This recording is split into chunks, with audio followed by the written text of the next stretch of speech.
Hello students! Today I am highlighting an account on Instagram called Deep Vegan. This gentleman's name is Martin and he lives in Sweden. Here's a post that was posted today.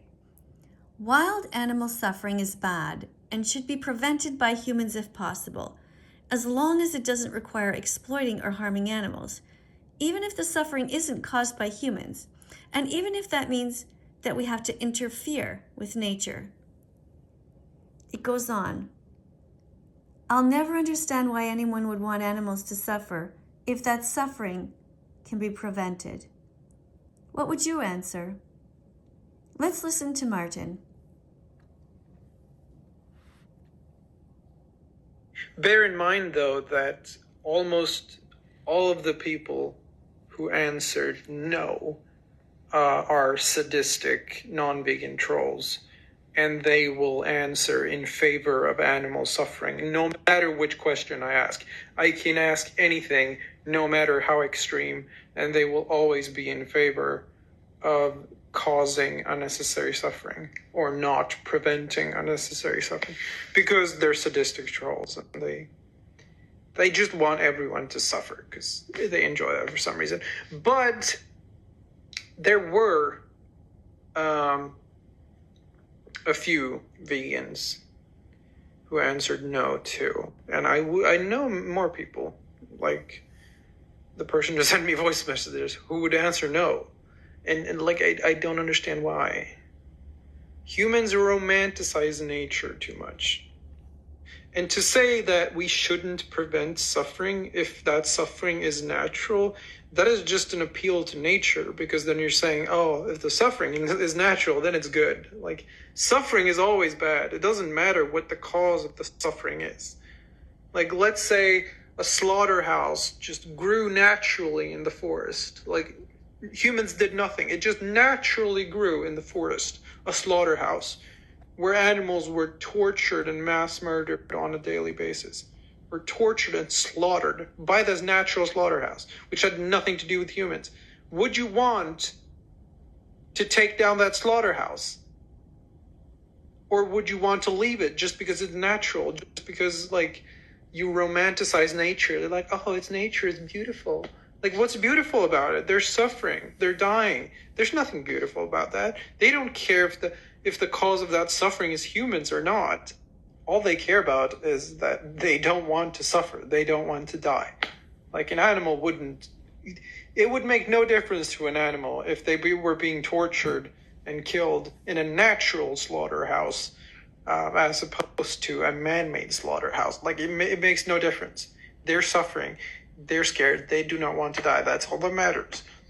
Nobody gives a fuck if it's natural or not. Like... Especially not the victim. Like, I don't know why humans care about that.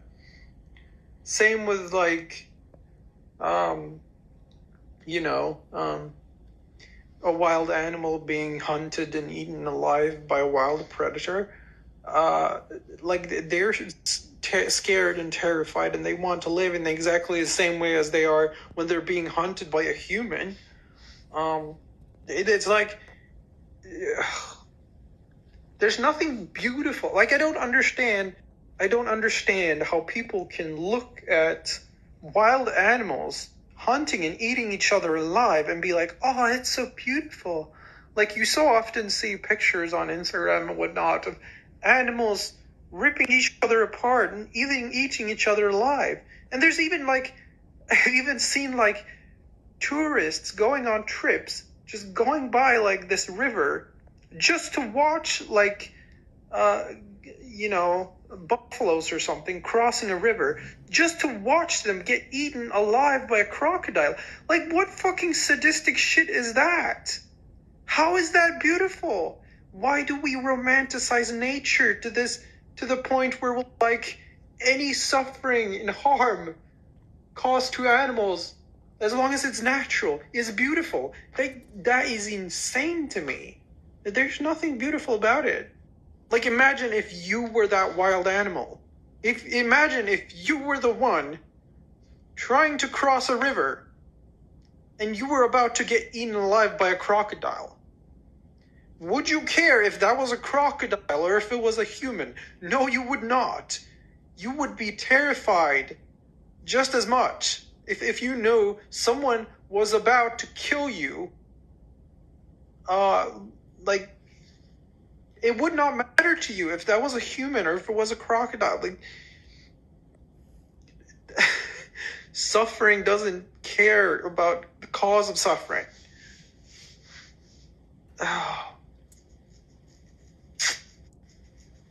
Does anybody understand what I'm talking about here? Yes, I understand you, Martin. And I'm going to keep listening. Does this sound reasonable to anybody? Or are you one of those people who are like, oh, nature is beautiful no matter what? Like, a lot of vegans would hate me for saying this. But if I could press a button which somehow magically made all, predators disappear from existence painlessly, and then somehow that button also made it possible for all the herbivorous animals who were left to continue living without overpopulating to the point where they just mass starve to death. Because that's a problem. If predators disappear, wild herbivorous animals cannot control their populations.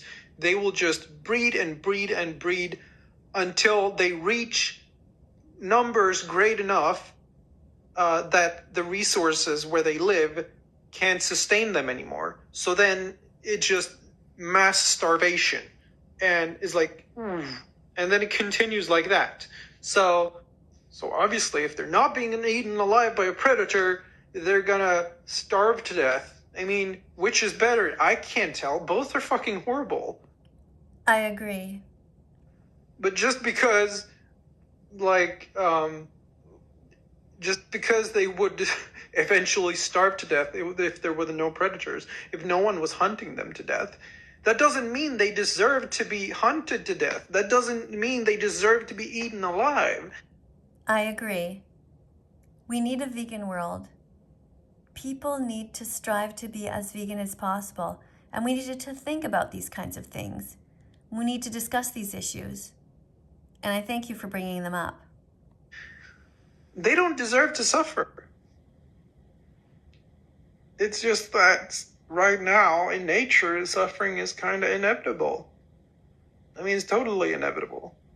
But if they could somehow, if all wild animals were herbivorous and at the same time could still live in harmony without just overpopulating to the point where they are just causing themselves massive suffering, then obviously that would be a better system.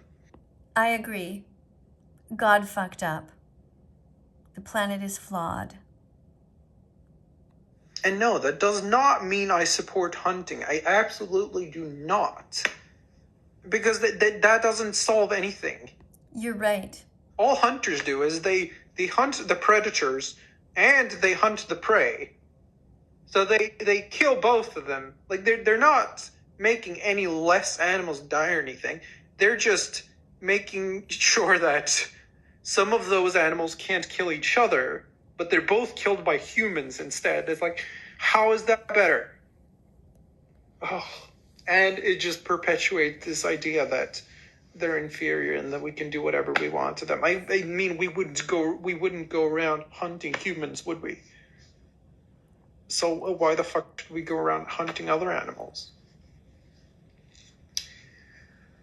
Like, I'm not saying, like, ooh, I have this magical solution that fixes everything. I'm just talking in theory. Should we prevent their suffering if we can? Yes, we should. And if you think we shouldn't, then you just want them to suffer unnecessarily. Like, if you can prevent suffering from occurring in nature, why wouldn't you? Why would you want, I don't get it. You treat nature as if nature itself is sentient, but it's not. The only reason nature matters, the only reason ecosystems matter, is because of the well-being within nature, within those ecosystems. That's all that matters. Nature itself it's just made of, what is it, plants? Like, nature itself is not sentient. It's only the sentient beings within nature. Those are the morally relevant subjects. And they don't care whether some suffering is natural or not. This also makes it very conflicting to save a wild predator. Because if you're saving a wild predator, then you're just making sure that predator can continue living by killing other animals. So you might have saved the predator, but you're dooming other animals to death by that predator. So have you really saved anyone? Have you really prevented anyone from dying, from suffering? And at the same time, I do care about those predators. Like, I'm not saying they deserve to die. I'm not saying, like, it's not their fault they were born into a carnivorous body. It's not their fault they have to eat other animals to survive. You're right. But we can choose. We can be vegan and we have a choice. We have moral agency. But at the same time, that doesn't mean that the ones they eat to survive, that doesn't mean they deserve to die, right? But then at the same time, who is to say that those wild predators are causing any more suffering and death than me? I'm causing more death and suffering than they are, probably. I mean, we still cause suffering and death as vegans. I mean, let's not even mention non-vegans, because you're just taking the suffering we cause and just multiply it many times. So this is just not an argument against veganism, but as a vegan, I'm like, by buying groceries, by supporting agriculture, animals are killed to protect the crops I eat and are killed by pesticides and whatnot. So I'm probably causing more suffering than a wild predator. So who am I to say that they don't deserve to live? I'm not saying that. But like, I wouldn't be able to justify taking their life. Not that I want to, because I'm no better than them, right? I mean, I'm just doing what I need to survive and causing more harm and suffering than a wild predator is, who is also just doing what they have to do to survive. So like I can't really judge them. Well, I'm not judging them at all, because they're literally just doing what they have to do to survive. I'm just concerned about the suffering and death they cause. Of course, I'm concerned about the suffering and death I cause as well, which is why we need to improve agriculture with like vertical farming and all that shit. Like, there's a lot of suffering in the world. You're right. But we can help. Just by being vegan, we are helping. And you're helping just by talking about this and raising awareness. Thank you for being vegan, Martin. Thank you for being as vegan as possible and for never giving up. And for being a voice for the animals on your channel. Yeah. And I want to prevent all of it. I'm not saying it's realistic. I'm just saying if I could, I would. But yeah, I think this is an important and interesting conversation to be had. I agree. If we can stay civil about it, unlike the crazy lady a few stories back, because obviously people get very angry and upset whenever you bring up this topic, which I think is very unreasonable. Like, we got to be able to discuss ideas without people just losing their shit. Because all I'm talking about is reducing suffering. I agree with you. We do need to talk about topics without people losing their shit. And that's why I appreciate you. Because you're always talking about controversial things and you're willing to explore and learn. You're curious. I like that. That's the whole basis of what I'm talking about. Like, how does that offend anyone? How does anyone get upset by me wanting to prevent suffering? It doesn't make any sense to me. I agree with you. What you're saying makes perfect sense. We should be talking about these things. That doesn't make any sense. Like, I'm not saying we should increase suffering like non-vegans. I'm not saying I want animals to suffer and die as much as possible. I'm literally saying the opposite. I'm saying I want animals to suffer and die as little as possible. I understand. I believe you. Like, how does that upset anyone, especially a vegan? Thank you, Martin, for speaking today. If anybody's interested, you can follow Martin over on Instagram, deep_vegan. If you're interested in following my channel, you can do so as well. Simply go to thatveganteacher on YouTube and press the notification bell. Help us get the animals out of hell.